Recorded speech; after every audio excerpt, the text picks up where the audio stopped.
కాబట్టి ఆయన పిల్లవాడు, ఎప్పుడూ పిల్లవాడు. ఎప్పుడూ పిల్లవాడు అంటే దాని ఉద్దేశ్యం ఏమిటో తెలుసా అంటే ఒక్కటే, పిల్లవాడికి ఓ లక్షణం ఉంటుంది, ఇప్పుడు కోపడతాడు అప్పుడు మర్చిపోతాడు.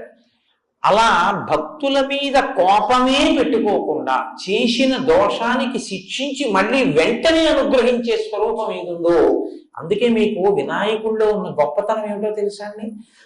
కర్మ ఫలితంగా మీరు ఏదైనా ఆపదలో ఉన్నారనుకోండి, వినాయకుడు కాళ్ళు పట్టుకుంటే ఆయన ఏం చేస్తాడంటే ఆ ఆపద రూపంలో మీ కష్టంలో వ్యగ్రత కల్పించి తీసేసి మీకు శాశ్వత సుఖాన్ని ఇచ్చేస్తాడు. కాబట్టి గణపతి చాలా గొప్పగా అనుగ్రహిస్తాడు. మహానుభావుడు వినాయకుడు.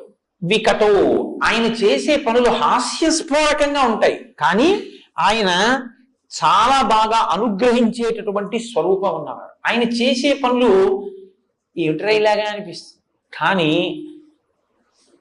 చాలా